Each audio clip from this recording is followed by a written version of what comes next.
አትሌቲኮ ማድሪድ ዘንድሮ ባርሴሎናን ማለት ነው ልክ እንደዚህ እግር ብላን ያለው በቃ ቀጥታ ማለት ነው ይላችሁ ሪያል ማድሪድ በባርሳ እንደሚጨቆነው ማለት ነው። አትሌቲኮ ማድሪድ ዘንድሮ ባርሳን እየጨቆነ ነው የሚገኘው። በቃ ዘንድሮ ለነገሩ ሰከንድ ሌግ ላይ እኮ ባርሳ ያሸንፋል፣ ግን ምንም ውጤቱ መና የሆነ ውጤት ነው። ባለፈውም ኮፓ ደሬ ላይ እንደዚሁ፣ አሁንም ቻምፒዮንስ ሊግ ላይ እንደዚሁ ፈርስት ሌግ ይገረፍና ሰከንድ ሌግ ተፍተፍ ይላል፣ ያሸንፋሉ፣ ግን በቂ አይደለም። የቀይ ካርድ አባዜ ባርሴሎና ከዓመት ዓመት እኔ ማን እንደረገማቸው አላቅም፣ ማን ቃለ መሐላ እንዳስፈጸማቸው አላቅም። ቀይ ካርድ ካላዩ በቃ እኔ ደስ አይላችሁ እንዴ? ለማንኛውም ማለት ነው የዲየጎ ሲሞኔው አትሌቲኮ ማድሪድ ባርሴሎናን ጥሎ አልፏል። ታዲያ ከማን ጋር ነው የሚገናኘው አትሉም? ከማን ጋር ነው የሚጫወተው አትሉም? ተዛላችሁ አይደለ? ይሄ ተዘጋጁ። ባርሳ እበቀልልሻለሁ፣ እኔ የምበቀልልሽ። በየአመቱ መታመን፣ በየአመቱ ማልቀስ፣ ቻምፒየንስ ሊግ የሚባል ቱርናመንት፣ ኧረ በክርስቶስ ምን አይነት ሚያስጠላ ቱርናመንት እንደሆነ አንዳንዴ አላውቅም። ኧረ በእግዚአብሔር እኔ እኮ ለምን ደግሞ እኮ ተስፋ እንደሰጡ እኮ ነው የማይገባኝ። እኔ አሁን ሃንሲ ፍሊክን እንዴት ብዬ ልውቀሰው? እነዛ ሁላ ደደብ ተጫዋቾችን ሰብስበው ምን ብዬ ልውቀሰው? ሰውየው የሚከተለው ሃይ ሪስክ ወስጄ ሃይ ሪዋርድ አገኛለሁ ያለ የሚጠቀም በጣም ኦብሰስድ የሆነበትም ሃይ ላይን ምናምን ቻምፒየንስ ሊግ ላይ እንደው በቃ ይሄ ነገር አይሰራም እንዳትሉ አምናም ቢሆን የወደቀበትን ዘንድሮም ኢቭን የወደቀበትን መንገድ ስትመለከቱ የተጫዋቾች ድድብና አምናም ከኢንተር ጋር ኦልሞስት ማድረግ ያለባቸውን ነገር አድርገውት ነበረ። ግን ትንሽ ኤክስፒሪየንስ መግደል ኢቭን ዳኛም እንዳለ ሆኖ ያማል ማሻማት የሌለበት እንኳን ብቻ የሆኑ አጋጣሚዎች ገደል ይከቱታል ማለት ነው። እና ምን ብሌም ታደርገዋለህ ሰውየውን? እውነት ነው ሃይ ሪስክ ወስጄ ሃይ ሪዋርድ አገኛለሁ ምናምን ስትል ይሄ ቻምፒየንስ ሊግ ቶርናመንት ነው። አንድ ሰከንድ ነገሮችን ገደል የምትከት ቶርናመንት ነች። በጣም ጥንቃቄ የሚፈልግ ነው እንጂ ሪስክ ወስደህ ነገሮችን ትምትልበት አይደለም። በቃ ቻምፒየንስ ሊግ ላይ ጥንቃቄ ነው ውጤታማ የሚያደርግ ጥንቃቄና ሃንሲ ፍሊክ ወይም ባርሳ ደግሞ ለየቅል ናቸው። እና ከዚህም በኋላ ዋጋ ያስከፍለዋል። ነገር ግን ምን ብለህ ይህንን ሰውዬ ብሌም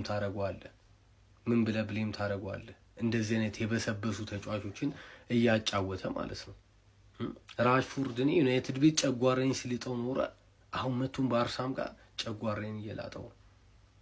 ጥቂት ተጫዋቾች ናቸው ምርጥ ባርሴሎና ውስጥ ማለት ነው። ቡድኑ እንደ ቡድን አብረው ያደጉ ናቸው። የላሜሲያ ልጆች ናቸው። የተነገራቸውን ነገር የመተግበር ችግር የላቸውም። ከዛ ባለፈ ግን በጣም በቃ የማይረቡ ተጫዋቾች ናቸው። በጣም አብዛኞቹ ማንን ጠቅሼ ማን እንደምተው አላውቅም። ድፍን 11 ዓመታት ባርሳ ቻምፒየንስ ሊግ ከበላ ማለት ነው። ድፍን 11 ዓመታት ቅርብ ጊዜ ነው የሚመስለው ኤምኤስኤን ትሪዮ ማለት ነው። ሜሲ፣ ኔይማር፣ ሱዋሬዝ ቻምፒየንስ ሊግ ጁቬን አሸንፎ ሲያሳኩ ላይክ እኔ እንደ ትላንትና ነው ትዝ የሚለኝ። 11 ዓመት ሆነው አሁን ድፍን 11 ዓመት ባርሳ ቻምፒየንስ ሊግ ላይ በየአመቱ ቁስል በየአመቱ በቃ ህመም። ኧረ በኢየሱስ በጣም ሃይ ሪስክ ወስዶ ነበር ሲጫወት የነበረው። እንደዛም ሆኖ ግን ሁለተኛ ጎል አስቆጠረ። ስንት የሚያስቆጩ ቻንሶች አራው ቴስታ እንደዚህ ይገጫል። በክርስቶስ ቴስታ ከሰው ጋር ነው እንደምትደባደበው እንደዚህ የምትገጨው። ኧረ በእግዚአብሔር ስንት ቻንስ ነው የተገኘው ባለቀ ሰዓት። በጣም ተቃጥያለሁ። በጣም ማለት ቅጥልን ያረከኝ ኩንዴ የተባለ እከካም ሲጀመር ባርሳና ቀይ ካርድ በቃ ምርጥ አስፈላጊ ወሳኝ ጨዋታ ውስጥ ቀይ ካርድ አይጠፋም። ባርሳ ቤት እከክ የሆነ ነገር አለ። ምን እንዳለ አላውቅም። እከክ የሆነ ነገር ነው። ያማል ምን ያርግ? ለአምስት ይዙታል። ለአምስት እየመጣ አይችል ጨዋታ የማይችል ሰውዬ ሲሞን የተባለ እድሜ ልኩን ዋንጫ ያሳካም። እድሜ ልኩን ማለት ነው። የፈሪ የሽንታም ጨዋታ ማለት ሀራምቦ ስለሚጫወት እድሜ ልኩን ስለሚጫወት መቼም አያሳካም። ለ5 አዲስ ሰው እየደበደቡ ጎል ውስጥ ገብቶ መቀመጥ እኮ ነው የቀራቸው። ባርሳ ደግሞ መከላከል ላይ ችግር አለበት። ያንን ተጠቀሙ። ካውንተር እነ ግሪዝማን እየሮጡ ማለት ነው። ኢካካም ማለት እድሜ ልካቸው አትሌቲኮ ማድሪድ ማለት እድሜ ልካቸው ምንም ነገር ዋንጫ አይበሉ ደደቦች ማለት ደደብ ምን አይነት ሰከንድ አፍ ነው? ምን አይነት ሰከንድ አፍ ነው የተጫወቱት? ጨዋታውን በጀመራችሁበት መንገድ እንዴት ሰከንድ አፍ 2-1 ነው እኮ አንድ ጎል እንደሚያስፈልጋችሁ ምን አይነት እኔ ለምንድን ነው ፈርናንዶ ቶሬዝን ቀይሮ ራሱ ያስወጣው? ልጁ በጨዋታው አሲስታር ጎል አስቆጥሮ ሶስተኛ ጎል አስቆጥሮ ተሽሮበት ሙድ ላይ ያለ እንዴት አንዚህ ፊል እኔ ማይሆን ስተት ነው የሰራው። ማይሆን ስተት ላንዶቭስኪ ምን ሊያደርግልን ነው? የተነቃቃ ሊስታው እንደተለመደው ከአውሮፓ ሻምፒየንስ ሊግ መድረክ ተሰናብተናል ኩለርስ። ኤኒዌይስ ላይክ ብዙ ተስፋ መጀመሪያ መስጠት አልፈለኩኝም። በተለይ ከመጀመሪያው ዙር በኋላ ኦልሞስት ተስፋ ቆርጬ ነበረ። በተለይ ሻምፒየንስ ሊግ ላይ ያለብን ከርስ ነው በጣም ነው የሚገርመኝ። ከአመት አመት የሚስተካከል አይነትም አይደለም። ለሻምፒየንስ ሊግ ብዬ ባርሴሎናን ደግፌ አላቅም። ላይክ ግን ከአመት አመት በሻምፒየንስ ሊግ ላይክ ተስፋ እየቆረጥኩኝ ነው እየመጣው ያለሁትና አምና ኢንተር ያለን ወደ ኋላ ስንመለስ አንዳንድ ጊዜ ተመሳሳይ የሆኑ ከርሶችም ሲከተሏችሁ sometimes በቃ ለእናንተ አልተባለም ማለት ነው ያ ነገር ሶ ላይክ በቃ መቶ ይሻላል ብዬ አስባለሁ። ከዚህ በኋላ ስለ ሻምፒየንስ ሊግ መጥቼ ኢቭን ኢፍ ቀድሜም ሳውራ የነበረው ለእናንተ ቢያንስ ለማድረስ ያለውት እዚህ ጋር ስለ ባርሴሎና ለማውራት ነው እና እናንተን አክብሬ ነው እንጂ ዛትማች ሻምፒየንስ ሊግ ላይ የተለየ ተስፋ ጥዬ አልነበረም እና የተለመደው መንገድ በተለመደው ሁኔታ በሚያሳዝን ሁኔታ ጥሎናል። ትንሽ ተስፋ እየሰጣችሁ የሚወጋችሁ ነገር ደግሞ በጣም ነው የሚያሰለው። ኤኒዌይስ ቢሸነፍም ባይሸነፍም ይሄ ከለር በልባችን ላይ እስካለ ድረስ መደገፋችንን አናቆምም። ኤኒዌይስ ቪስካ ባርሳ፣ ቪስካ ካታሎኒያ። ሁላችሁም የባርሴሎና ደጋፊዎች ፎሎ እያደረጋችሁ ኮፒ ሊንክ እያደረጋችሁ ሪፖስት እያደረጋችሁ አሁንም ጉዟችንን እንቀጥላለን። ቢያንስ የላሊጋ ዋንጫን ይዘን የምናጠናቀቅ ይመስለኛል። ይመቻችሁ። ባርሳ ይሄ የቀይ ካርድ ሱሱ ማለት ነው። የቀይ ካርድ ልክ እንደዚህ እንዲህ ከሱስ በላይ ነው የሆነበት ነው ማለት ገና እንጦሮጦስ ይከቷል። እንጦሮጦስ አንተ ተመልከቱ። በቀይ ይኸውልህ እዚህ ወጥቶበታል። እዚህ ጨዋታ ወጥቷል። በዚህ ወጥቷል። ይሄው ብዛቱ ማለት ነው። ይሄ ሃይላይን መጮት እንደዚህ ሪስክ ካለ ወይ ጎል እንዲገባባቸው መፍቀድ ነው ወይ ደግሞ ካልሆነ አላስፈላጊ ፋውል አለ መስራት ነው። ወይኔ በእናት እንዴ እኔ እንዴት ጓጉቼ እንደነበር ፈርስታፉ ኳሱ እንዴት አባቱ እንደሚያመር እኮ ገብቷል። ዶሚኔት አድርገውታል። በጣም እየሞከሩ ነው። ብዙ ጎል ያስቆጥራሉ ብዬ እየጠበቅኩኝ ነው። አልሆነም። ያማል ግን ይችላል። ያማል የምሬን ነው የምላችሁ ይችላል። እንዳወራሩ ግን በጣም በከባዱ ጠብቄው ነበረ።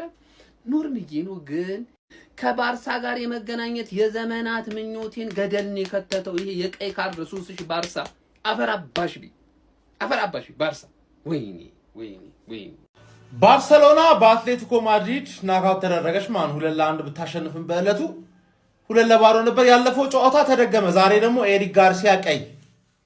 ማን እንደ ባርሳ አሳዛኝ ተሸናፊ አክቹሊ እንደ ባርሳ እንደ ለሚን የማል አሳዛኝ ተሸናፊ የለም። ማን አንቺ እንዳወራሽው ተጫውተሻል። ያወራሽው መተሽ ለመተግበር ሞክረሻል። አንቺ ምንም እንዳታዝኝ አባቴ። ሃንሲ ፍሊክ ነው ማዘን ያለበት እንዴ እመኔ ነው ምልማ ነው። እንዴት ቀይ እንደምታገኙ ልንገራ። ሃይላይን አለ። አንደኛው ተጫዋች ሃይላይናችሁን ቢት ያደርገዋል። ሊያገባው ሲል ተከላካዩ እንዳይገባ ሲል ፋውል ይሰራል። ክሊር ኤንድ ኦብቪየስ ጎል ስኮሪንግ ኦፖርቹኒቲ ቀይማ። ይሄ ከርስ ነው። ምክንያቱም የአራልሆንም ሲጨመር ከርስ ነው። በቃ ቻምፒየንስ ሊግ ኳርተር ፋይናል ሰሚ ፋይናል ቀይ ካርድ ባርሴሎና ግድ ነው። ሬድ ኤፍሲ ሆነሻል አንቺ። ለምን ማሊያሽ ላይ ያለውን ሰማያዊ ላሽ ብለሽ ቀይ ብቻ አትለብሽም? እንደኛ ማንዬ ተረዳሽኝ አይደል? አረ እኔ በሳምንት 2 የመጫወት እኮ መረረኝ። እንጋጠም ምናምን ብለሽ ዝተሽብኛል። ደካማው ማድሪድ አስወጣሽ። ካፕ ቶርናመንት ከሆነ አትሌቲኮ ማድሪድ ናችሁ ማለት ለ3 ነጥብ ሲሆን ብቻ ነው የምትችይው። ገባሻ? ከኮፓ ዴልሬም ከቻምፒየንስ ሊግም ቅቅ ሲያደርግሽ ከባድ ነው ማለት ይበቃ። ከባድ ግን ተፋልሟል። የተፋለመው ለምን ሁሉንም ሞቅሞ ዛሬ ፔድሪ ራሱ እንደሌላ ጊዜ አልነበር። አሳዛኝ ተሸናፊ ነሽ። ጭራሽ ማለት ነው። ጭራሽ ማለፍ ያልነበረበት ቲም ያለፈው አትሌቲኮ። እግዚአብሔርን አንተ ባርሳኔ በቃ የቻሉትን አድርገዋል። አሁን ማንም ጀጅ ማድረግ አይቻልም። የቻሉትን በሙሉ አድርገዋል። ያማል ብቻውን በቃ የሆነ ምን አይነት ምታጠኛው ያጫጩ ግን በቃ አንዳንዴ እግር ኳስ እግዚአብሔርን ሲስቱት እንደዚህ አንተ ለሜሲ የተፈቀደ ነገር ብቻ እኮ ነበር እንዲህ ያዞረ ይሰጣችኋል። እኔ ወይኔ እግዚአብሔርን ጭራሽ አሁን አርሰናልን ያስጥሏል። አሁን በአርሰናል ከወደቀ ይሄን ይብላ አትሌቲኮ እግዚአብሔርን ባርሳ ቢያንስ ሄዶ አርሰናል የማስጣል ቻንስ በጣም ሰፊ ነበር። አረ በስመ አብ ያማል ስንቴ ነው መነግርህ? ስንት ጊዜ ነው መነግርህ? አንተ ሮናልዶ አይደለም። ስቶሪ ላይ ምናምን እዛ መግለጫ ላይ ኦራፋርም እያደረግህ ምናምን አትግባ። ማንም አይደለም። ማንም ሰው ሮናልዶ መሆን አይችልም። ምናምን በል ምንም አታመጣም። ሙሉ ቀን ስታጥፍ ትውላለህ። ምንም አንድ አገባ ባርሴሎና አይችልም። አትችሉም። በቃ መከላከል አትችሉም። ማን ደርሶ መልስ ቀይ ይወጣባችኋል። ሁለት ተጫዋች በሜዳችሁም ከሜዳችሁም ውጪ እንዴት በቃ አንተ አትችሉም። ማን አትችሉም። እንኳን ያለፈ አትሌቲኮ ማድሪድ ይችላል። ሃራምቦል ነግሬው ነበረ። ሰከንድ አፍ ላይ ሌቭል 8 ሃራምቦል ተጫወተባችሁ። ሌቭል 10 ቢሆን ኖሮ ጭራሽ ሁለት ታቻ ወይ ምናምን 3-2 ተሸንፋችሁ ነበር የምትወጡት። ያማል ሰው የሚነግረን ስማ። አይኖ በጣም የሚገርም ችሎታ ያለ ተጫዋች ነገር ሮናልዶ አይደለም። ከጨዋታ በፊት ዝም ብለህ አትለፍልፍ። ማንም ሰው ሮናልዶ መሆን አይችልም እንዴ። በቃ ዝም በል እንዴ። ዝም ብለህ ትጮት እኮ አንተ ዝም በል እንዴ።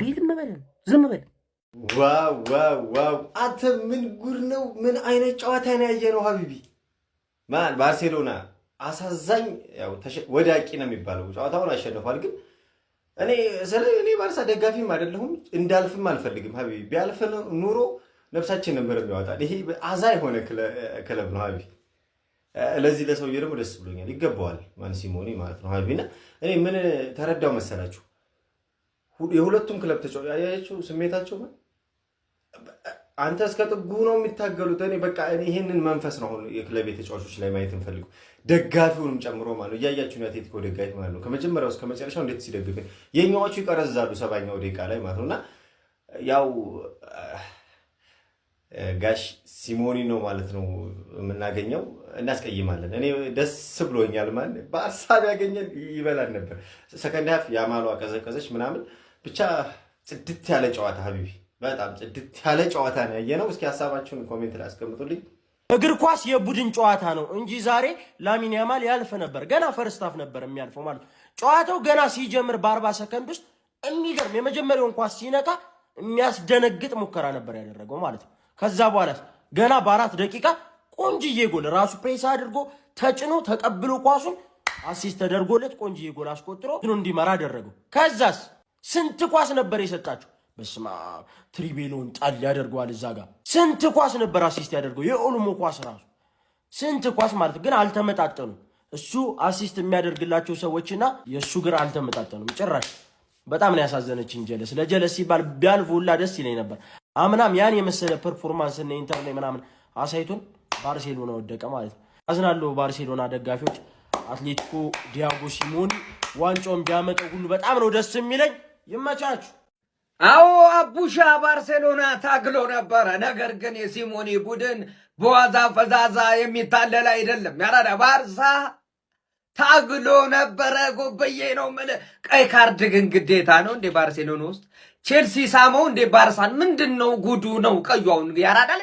ጨዋታ እያየን ነው እኮ መብረቅ የሆነ ጨዋታ እየተመለከትን ነው። ምንድነው ነው ግንስ ጎበዬ እዚህ ጋር ጠጋ በላ እንዴና ጆሮ ስጠኝ ልትሰማኝ እንደምፈልገው ነገር ይሄ አትሌቲኮ የሚባል ክለብ እንደ ዋዛ ፈዛዛ ከዚህ ቻምፒዮንስ ሊግ የሚወጣ አይደለም። ይሄ ተረጋግጧል።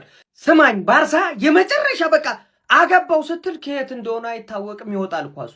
ባፍዛ ደንግዝ ጩልንቆ ይቆማል መሰለኝ ጥገላይ እንዴት እንደሆነ አትሌቲኮ አይታወቅ ይወጣል ኳሱ። ያራዳልች ገብቷል። ምልል ነው እኔ እንጃ። የሲሞኒ ቡድን የሚፋታ አይነት አይደለም። እዚህ ጋር ይታሰብበት ነው፣ ሌላ ነገር የለውም። በጣም ከባድ ሆኗል ያራዳ ልጆች ማለት ነው። ባርሴሎና ታግሏል፣ ግን ምን መደረግ አይቻልም። እግር ኳስ ነው። በድምር ውጤት እንግዲህ ዲያጎ ሲሞኒው ቡድን 3-2 አሸንፎ ማለፍ ችሏል ማለት ነው። ሀሳብ አስተያየት እናንተ ነው። ሼር ኮፕሊንግ ይደረግ። ይመቻችሁ። ባርሳ በራሱ ፈንጂ ራሱን ከአውሮፓ ሻምፒዮንስ ሊግ አፈንድቶ ተሰናብቷል። በአውሮፓ ሻምፒዮንስ ሊግ ሩብ ፍጻሜ የመልስ ጨዋታ ሜትሮፖሊታኖ ላይ የተከናወነው የአትሌቲኮ ማድሪድና የባርሴሎና ጨዋታ በባርሴሎና 2-1 አሸናፊነት የተጠናቀቀ ቢሆንም የመጀመሪያው ዙር ጨዋታ ካምፕኑ ላይ በአትሌቲኮ ማድሪድ 2-0 ባርሴሎናዎች መሸነፋቸውን ተከትሎ በድምር ውጤት አትሌቲኮ ማድሪድ ባርሴሎናን 3-2 በማሸነፍ ከሩብ ፍጻሜ አሰናብቷቸው ወደ ግማሽ ፍጻሜ መቀላቀላቸውን ማረጋገጥ ችሏል። በዚህ ጨዋታ ላይ ካምባኮች ሊኖሩ ይችላሉ ተብሎ በጉጉት ሲጠበቅ እንደነበር የሚታወስ ነው። ታዲያ ባርሴሎናዎችም እንግዲህ በጥቂት ደቂቃዎች ውስጥ ነበር ካምባክ መስራት ችለው የነበረው። ገና 4ኛው ደቂቃ ላይ ላሚን ያማል ጎል አስቆጥሮ ባርሴሎናዎችን ቀዳሚ በማድረግ ተስፋ ሰጥቷቸው ነበረ። ከዛ በኋላ 4ኛው ደቂቃ ላይ ፈራን ቶሬዝ ሌላ ጎል አስቆጥሮ ካምባክ አጠናቀው 2-2 በድምር ውጤት ጨዋታው ሆኖ ነበረ። ነገር ግን በአንድ የካውንተር አታክ አጋጣሚ የባርሴሎናን ሃይላይን በመጠቀም አትሌቲኮ ማድሪዶች ባዴሞላ ሉክማን አማካይነት ከሎሬንቴ የተሻገረለትን ኳስ በግሩም ሁኔታ 31ኛው ደቂቃ ላይ አስቆጥሮ ጨዋታው 2-1 መጥቶ በድምር ውጤት በአትሌቲኮ ማድሪድ 3-2 መሪነት ሲቀጥል ነበረ ማለት ነው። ታዲያ በዚህ ጨዋታ ላይ ባርሴሎናዎች የተቻላቸውን አቅም ቢጥሩም ነገር ግን አትሌቲኮ ማድሪዶች በመከላከሉ ረገድ አይቀመስ የነበሩ ግብ ጠባቂያቸው ሙሶ ደግሞ ግራሚ ሆኑ ኳሶችን ነበረ ሲያመክንባቸው የነበረው። ከዛ በተጨማሪም እንግዲህ የካውንተር አጋጣሚዎችን ለመጠቀም ሲሞክሩ ተመልክተናቸው ነበረ። ታዲያ በዚህም እንግዲህ የመጨረሻ ሰው ላይ 80ኛው ደቂቃ ላይ ጋርሻ ጥፋት በመስራቱ ምክንያት በቀይ ካርድ ከሜዳ ተሰናብቷል። ለዛም ነው በራሱ ፈንጂ ራሱን አፈንድቶ ያልኩት። ሃይላይኑ እንደጠቀመው ሁሉ ጎል ሊቆጠርበትም ምክንያት ነበር በቀላሉ። እንዲሁም ደግሞ በቀይ ካርድም እንዲጎዳ ቡድኑ ምክንያቱ ነው ነበር። የመመለስ ተስፋ ቢኖረውም ኦልሞስት ያጨለመች ያንን ተስፋውን ቀይ ካርድ ነበረ ጋርሻ ተመልክቶ ቡድኑን ለመጨረሻዎቹ 10 ምናምን ደቂቆች የጎዳው ማለት ነው። በመጀመሪያው ዙር ጨዋታ እንደሚታወሰው ኩባርሲ በቀይ ካርድ ተሰናብቶ እንደነበር የሚታወስ ነው። ለማንኛውም የነ ላሚን ያማል ምናምን ፐርፎርማንስ ግን በጣም የሚያሳዝን ነው። ባርሴሎና ከውድድር ውጭ ሆኗል። ስለዚህ ጨዋታ ምትላላችሁ ሀሳባችሁን አጋሩኝ። የፕላስ ምልክት መጫ እንዳትረሱ። ኧረ እግር ኳስ ግን ታይ ግን ወዳጅ ላይ ጀርባ አይሰጥም፣ ለወዳጅ ጀርባ አይሰጥም። እግዚአብሔርን የእግር ኳስ ወዳጅ ባርሳ ነው። ባርሳ ላለፉት ዓመታት እግር ኳስ ጀርባዋን እየሰጠችው ነው። በጣም እድሉ ጥምም ያለ ባክ ቱ ባክ ቀይ ማለት ነው። በጣም ነው የሚያሳዝነው። ሃንሲ ፍሊክ በጣም ነው የሚያሳዝነው። እኔ ሃንሲ ፍሊክ በጣም በቃ እኔ እግዚአብሔርን በጣም ከአቅሜ በላይ ነው ማለት ኤሪክ ጋርሺያ፣ ፌራን ቶሬዝ፣ ጄራርዶ ማርቲን ማለት የባርሳ ደጋፊ አይናቸውን ሊያያቸው የማይፈልጋቸው በጣም የወረዱ ተጫዋቾችን ከየት አምጥቶ ምን አይነት ቲም ሰርቶ እንዳሳየን ስታዩ በጣም ሊደነቅ ይገባል። ባርሳ ቤት ለመጫወት የሆነ አይነት ዲኤንኤ የባርሳ ዲኤንኤ ያስፈልጋል። ራሽፎርድ ደግሞ ዲኤንኤው ያህያ ነው። እንኳን ባርሳ ቤት የትኛውን ቤት ላየው ራሱ አልፈልግም። በጣም ልክ ያልሆነ ተጫዋች ነው። ትንሽ እኔ እንደው ሃንሲ ፍሊክን መተቸት እፈራለሁ እግዚአብሔርን። ትንሽ ቅር ያለኝ ነገር ሁለት ጨዋታ እንድትቆጣጠር የሚረዱህን ፌራን ቶሬዝ እና ፌርሚን ሎፔዝን አስወጥተ ዳይሬክት ተጫዋቾችን ራሽፎርድ እና ሌዋንዶስኪን በአንድ ጊዜ ማስገባት ትንሽ ጨዋታው እንዳትቆጣጠረው ወይ ደግሞ ለአትሌቲኮ አሳልፎ መስጠት ነውና ያየነውም እንደዛ ነበር። አትሊስት ፍራንኪ ዲዮንግ ቀደም ብሎ መግባት ነበረበት። እነዚህ ተጫዋቾች መግባት ከነበረባቸው ራሽፎርድ ምንም አይሰራም። ሩኒ ባለቀ ሰዓት ገብቶ ከራሽፎርድ የበለጠ ፐርፎርም አድርጓል። በጣም ያስቆጫል። በቃ በየአመቱ ወይ ቀይ ነው ወይ ኢንዲቪጁዋል ኢረር ነው። የሚቀጥለው አመት ባርሳ መቀነቱንም ፈቶ ቢሆን አንድ ወርልድ ክላስ ስትራይከር እና አንድ ሴንተር ባክ አስፈረመ። በጣም በቃ ልዩ የሆነ ቲም ማሳየት ይችላል ብዬ አስባለሁ። ተስፋው እኮ ነው ገና 4ኛ ደቂቃ ላይ አግብቶ ተስፋ ስለሰጠ ነው እንጂ ጨዋታው ከባድ ሊሆን እንደሚችል ግልጽ ነበር።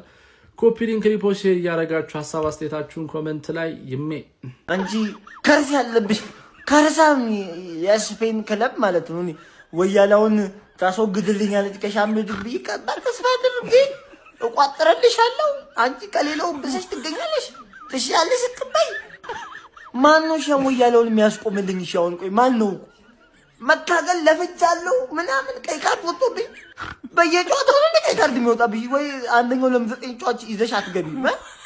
ምን አይነት ቲም ነሽ አንቺ? ደግሞ እንዳንቺ አይነት ደግሞ አይከላናቅም። መከላከል ምንም አይችል። አንድ ፈላለ ሌላው ዋቴ ነው። እናቋለን እኮ አንድ ፈላ ብቻ ነው እግሩ የሚሰራው ላይ ያምላማል። በቃ ሌላው ዋቴ ነው እኮ እዛ እያየን እኮ ነው።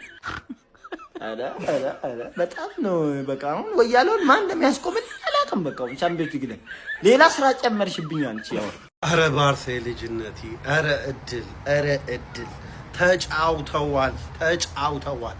ምን ያድርጉ? ይሄ የቀይ ካርድ ሰበብ ምን ያርጉ? ተጫውተዋል። ላሚን ያማል ሞክራለች።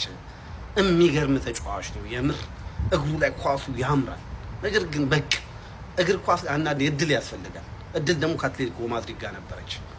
ሞክረዋል ባርሳዎች። እኛን እንጂ መጽናኛ ያጣ ነው። የሊቨርፑልና የባርሳ ደጋፊ ሆነን ነው እንጂ መጽናኛ ያጣ ነው። የሚገርም ጨዋታ ነው። የምሬን ነው የምላችሁ። እኔ እንዲሁም የሊቨርፑል ጨዋታ ሳይመስጠኝ ቀርቶ ሳይ ነበር የባርሳ። የምሬን ነው የምላችሁ። እኔ አስጠልቶኝ የሊቨርፑል ጨዋታ ማለት ነው። ባርሳ ቢያልፍ በጣም ደስ ይለኝ ነበር። ሊቨርፑል ስላላለፈ ባርሳ ቢያልፍልኝ መጽናኛ ነበር፣ ግን አልሆነም። ተጫውተዋል። አትሌቲኮ ማድሪድ ድንጋይ ቲም። ጉድ ላክ አርሰናል፣ ጉድ ላክ። የአትሌቲኮ ማድሪድ ቲም ራሱ በጣም ያምራል። ሲከላከሉ ሲያጠቁ በቃ ኮምፓክት ሆኖ አንድ ላይ ነው የሚያጠቁት፣ አንድ ላይ ነው የሚከላከሉት። ባላንስ የሆነ ቲም ነው። ዋው! የሚገርም ሴሚ ፋይናል ነው ያለን አርሰናል ከአትሌቲኮ ማድሪድ። አትሌቲኮ ይላል የምንሬው ሞንታረን የምን ካምባክ ነው። 4ኛው ደቂቃ ላይ ሌንግሌ ጨዋታውን እንደዛ ባያበላሽ ሚስቴክ ባይጨመርበት ጨዋታው እንዲህ ባልሆነ ነበረ። ለጥልጠን እናሸንፍ ነበረ። 2012 2016 2026 3 ጊዜ በተከታታይ ጥያለሁ። ዛሬ ያንተ የቻምፒየንስ ሊግ ጉዞ አከተመ፣ አበቃ። አትሌቲኮ ዲ ማድሪድ ይላል። አባቴ ሴሚ ፋይናሉን ተቀላቅለናል፣ እንችላለን። ሰዎች የዛሬው ሻምፒዮንስ ሊግ ጨዋታ ሁለቱም በጣም ፐርፌክት ፉትቦል ፕሮፐር ሻምፒዮንስ ሊግ ነው ያየነው ማለት ሁለቱንም ጨዋታ በስልኬና በቲቪ ነው ያዩት። በእውነት ይሄም ጨዋታ የትም የለም። በተለይ ፈርስት ሃፍ የዚህ ጨዋታ ደግሞ ሰከንድ ሃፍ እንደዛ ነው ያዩት። እውነት ሊቨርፑል ወድቋል 4-0 ተሸንፎ በድምር ውጤት 2-0 ፒኤስጂ አሸንፎ ባርሳ ምንዱ ተመሳሳይ ወድቋል 3-2 በድምር ውጤት አትሌቲኮ ማድሪድ አሸንፎ ነገር ግን በሜዳው 2-1 ባርሳ አሸንፎት ነበር። ነገር ግን ጎሉ አትሌቲኮ ማድሪድ በላ። ያለቀ የደቀቀ የተባለለት የአትሌቲኮና የባርሴሎና የ2-0 ውጤት በዋንዳ ሜትሮፖሊታኖ ስታዲየም ዳግም ከሞተበት ስሜት በላሚን ያማል የ4ኛ ደቂቃና በፌራን ቶረስ የ24ኛ ደቂቃ ጎሎች ነፍስን ከነተስፋው ዘራ።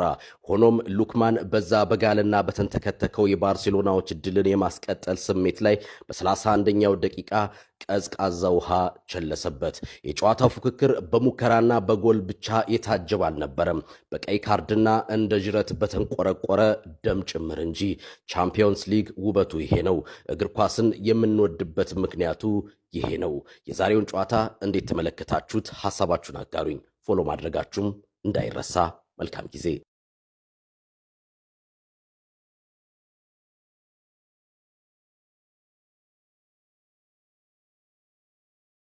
ቢስሚላ ፋሚሊ ምን አይነት ጨዋታ ነው ያየነው? ገራሚ ጨዋታ፣ ሁሉ ነገር የነበረው ጨዋታ እንዴት ደስ እንዳለኝ። ኧረ ቢስሚላ። እንደምታውቁት የሚስቴ ባላባት የአትሌቲኮ ማድሪድ ደጋፊ ነውና በሳቸው ምክንያት እንደ ሁለተኛ ክለቤ ነው የማየው። ከ1968 ጀምሮ በሳቸው ምክንያት እንደ ሁለተኛ ክለቤ ነው የማየውና በጣም ነው ዛሬ ደስ ያለኝ። ለሳቸውም ራሱ ኮንግራ ቴክስት ልኬላቸዋለሁኝ። እውነት በጣም የሚገርም ነው። አሳዛኝ ተሸናፊ ነው የስፔኑ ክለብ። እንደ እግር ኳስ በጣም ነው በቃ ጀግና ናቸው። የክብር ሽንፈት ላይ የተሸነፉት ሁሉን ነገር አድርገዋል። ቀይ ደግሞ ዛሬ ዋጋ አስከፍላቸው። ቀዩ ዋጋ አስከፍላቸው። ይሄ እንትን ነው እኮ ሃይላይኑን እኮ ነው የሃንስ ፍሊክ አጫወቱ እኮ ነው። የሚገርማቸው ነገር በሩጫ ሲቀደሙ ጠጋ ብለው ሲሆን የሚጫወቱት ከዛ ይሄ ሃይላይን ሃይሎ ጋር አድርጓቸው ሃይሎ ጋር ምክንያቱም በሩጫ ይበለጣሉ። ከዛ ፋውል ይሰራሉ። ከአቅማቸው በላይ ነው የሚሆነው። እንደ ሰዎቹ ቢጫወትስ እንደ አቅሙ ለምን አይጫወትም ነው አንዳንዴ በጣም የሚገርመኝ። ስኳዱን ለምን አያየው? በጣም ኳሊቲ ይፈልጋል። በጣም ምርጥ ተጫዋቾችን ይጠይቃል። ቡድኑ ኢንቨስት አያደርግም። ስለዚህ እንደ አቅሙ ነው መጫወት ያለበት። ሎካል የሆነ ቡድን እዛው በቃ ላሊጋ ውስጥ ምናምን ብቻ እንደዚህ ይሄን ስኳድ ይዘ ያማል። በርግጥ እንደባለፈው አይደለም ግን መጀመሪያ በቃ ያቺ ጎል ባትቆጠር ያ ጎል ሲሆን እኔ በጣም ነው የሚያናደው የገባባቸው ጎል። ግን እኔ እንደነሱ ከመጠላት የተነሳ በጣም ነው ደስ ያለኝ። ለዛ ለእናንተ ደጋፊው ለተጫዋቹ በጣም የሚያሳዝን ነው። እነሱን የጠላ ኳስ የጠላ መቼም ወደድኩ እንዳትምናምን አልሰማም። በጣም ነው ደስ ያለኝ። ለማንኛውም የኛው አትሌቲኮ ማድሪድ አሸንፏል። ኮንግራ በሉ። እንግዲህ የተሰማችሁን ኮሜንት ላይ አስቀምጡ። ቪዲዮን ደግሞ ኮፒ ሊንክ፣ ሪፖስት፣ ላይክ ማድረግ እንዳይረሳ። ቴንክ ዩ። አራሆ በመጨረሻው ደቂቃ የባርሴሎናን ልብ የሰበረች የመጨረሻ እድል ያባከነበት ሁኔታ በርካቶችን አስደንግጧል። በርካቶችንም ማመን አቅቷቸዋል። ላሚን ያማል በተለይም በመጀመሪያ አጋማሽ ድንቅ ሆኖ ባመሸበት ባርሴሎና በድጋሚ ቀይ ካርድ ዋጋ ባስከፈለበት ጨዋታ ወደ ዋንዳ ሜትሮፖሊታኖ ስቴዲየም ተጉዞ 2-1 ቢያሸንፍም ነገር ግን በድምር ውጤት 3-2 ተሸንፎ ከቻምፒዮንስ ሊግ ውድድር ውጭ ሆኗል። በዚህ ጨዋታ ላይ ላሚን ያማል በተለይም ባርሴሎና እንደ ቡድን ድንቅ የሚባል አጀማመር ነበር የጀመሩት። 2-0 ጨዋታውን አቻ አድርገው በድምር ውጤት 2-2 መሆን ችሎ ነበር። 2 ጎሎችን አስቆጥረው ነገር ግን የኋላ አትሌቲኮ ማድሪዶች በሉክማን አማካኝነት 1 ጎል አስቆጥረው 3-2 በድምር ውጤት መምራት ጀምረው ባርሴሎናዎች መልሰው ጨዋታውን በእጃቸው ለማስገባት የቻሉትን አድርገው ነበር። ፌራን ቶሬዝም 55ኛው ደቂቃ ላይ ጎል አስቆጥሮ ነገር ግን ኦፍሳይድ ተብሎ ተሻረ። ብዙ ሞክረዋል፣ ሆኖም አልተሳካም። ሜትሮፖሊታኖ ላይ በቀላሉ እጅ አንሰጥም ያሉት አትሌቲኮ ማድሪዶችም ወደ ግማሽ ፍጻሜው ማለፋቸውን አረጋግጧል። ለማንኛውም ስለ ባርሴሎና ስንብት እንደዚሁም ስለ አትሌቲኮ ማድሪድ ወደ ግማሽ ፍጻሜ መብቃት ምን ትላላችሁ? ሐሳባችሁን ኮሜንት ሴክሽን ላይ አጋሩ። ሜዳ ስፖርትን ፎሎ ማድረግ እንዳትረሱ። ሲጀመር የአባቱ ስም ማድሪድ ሆኖ ወንድ ያልሆነ ቡድን እኔ አላውቅም። የምታውቁት ካለ እስኪ ኮሜንት ሴክሽን ላይ እንድትጽፉልኝ ይፈልጋሉ። አንተ የላሊጋ ሊግ ታይትል ኮምፒቲሽን ላይ ሪያል ማድሪድ አሸነፍኩለት ተደሳሰት። አትሌቲኮ እየመጣ ማለት ቂጥቂጥህን ኮፓ ዴላሬ አስወጣ። አሁን ደግሞ ቻምፒየንስ ሊግ ኳርተር ፋይናል አስወጣ ማለት ስለሚችል ዳለ ተከላካዮቻችሁ ህፃናት ናችሁ ማለት ቀይ በወጣ ሆነስሊ እኔ ካምባክ የምታደርጉ አልመሰለኝ። በቃ የመጀመሪያዎቹን 20 እና 25 ደቂቃዎች ምናምን ካምባክ የምታደርጉ መስሎኝ ነበር። ከዛ በኋላ ግን በፍጹም ካምባክ እንደምታደርጉ ምንም አይነት የሆነ ስቴትመንት አላሳያችሁም ብዬ ነው ማስበው። ፕላስ ደግሞ አትሌቲኮ ይችላል ማለት እኔ በሁለት አይነት ወይ ነው ደስ ያለኝ። የመጀመሪያው ባርሳ በመውደቁ ኦፍ ኮርስ እኔ ሊከፋኝ አይገባም። ማድሪድስታንኛ ሲቀጥል ደግሞ ማለት ነው አርሰናል ከባርሰሎና በተሻለ መንገድ አትሌቲኮን ቢያገኝ የተሻለ ጭውት ይጫወታል ብዬ አስባለሁ። እኔ ፐርሰናሊ ማለት አሁን ባርሳ ቢያልፍ ይሻልና እንደዛ እንደሚሉ ሰዎች አይደሉም። ምክንያቱም ቡድናችን ያለበትን ሌብል አውቃለሁ። ፕላስ ደግሞ ካጭወት ስታይሉ ጋር የሆነ ከኛ ካልቸር ጋር ነው ከኛ ጭወት ስታይል ጋር ማለት አትሌቲኮ ይሻልናል ብዬ ነው ማስበው። ያው እኛ ማለፋችን ስለማይቀር ያው የእናንተን ሀሳብ አላውቅም፣ ግን ባርሳ በመውደቁ በጣም ደስተኛ ነኝ። ነገ ማድሪድ በሙኒክ ቢወድቅ አይታወቅም እኮ ማድሪድ አሁን ዴኒዮ ራሱ ካምባክ የማድረግ ይሆናል አይደል? ማድሪድ መሆን አለበት አባታችሁ ማለት ነው ካምባክ ለማድረግ ራሱ ባያረግም ግን ችግር የለውም። ባርሳ እንኳን ወደቀ ትላለ እንዳልኳችሁ በሁለት ወይ ነው ደስ ያለኝ። አንደኛ ከአርሰናል ጋር ስለማይገናኝ ፕላስ ደግሞ በቃ ባርሳ ሲወድቅ ያስደስተኛል። ሀሳብ አስተያየታችሁን ኮሜንት ሴክሽን ላይ ይመቻቹ። ሃንሲ ፍሊክ ቲሙ ላይ መከላከል ላይ መስራት አለበት። እግዚአብሔር ነኩንዴ ምናምን ነው የሚሰሩት በ23ኛው ደቂቃ ቲሞቹ አይሚን ተጫዋቾቹ አቻ ያረጉለት ከፊት ያሉት ማለት ነው። ከኋላ ያሉት ያለምጣሉ። ይሄ እኮ እንደ ቲም እኮ ልክ የሆነ ቲም አይደለም። ኧረ በስመ አብ ምንም ያህል ቢከት እኮ ባርሳ ከተከተተበት ያው ነው ዱድ ማለት በጣም በተለይ ኔክስት ሲዝን ዲስ ሻምፒዮንስ ሊግ ራሱ እንደ ሰርቫይቭ እንደሚያደርጉ አላውቅም። እንደዚህ እየገባባቸው ማለት ኖርማል ጎል ነው እኮ ደግሞ እንደዚህ ተሩጦ ነው የሚገባባቸው። ኔክስት ሲዝን በጣም በጣም በጣም ሃንሲ ፍሊክ ከቆየ ባርሳን ለማቅናት ባይዘዌ አንድ ቲም ከሊጉ አልፎ የተለያዩ ዋንጫዎችን ማንሳት አለበት። ከሊጉ ዋንጫ አልፎ ማድሪድ ሌላ ሆኖ ነው የሚመጣው። ቀጣይ ዓመት ማድሪድ ሌላ ሆኖ መጥቶ ባርሳ በዚሁ አቋሙ የሚጠብቀው ከሆነ በዚህ መከላከል ስትራቴጂ በእነዚህ ተከላካዮች የሚጠብቅ ከሆነ ካንሴሎ እኮ ለማጥቃት ይበልጣል ከመከላከል ይልቅ። ኤኒዌይ ሰከንድ ሃፍ እንዴት እንደሚሆን እናያለን። ሀሳባችሁን ኮሜንት ላይ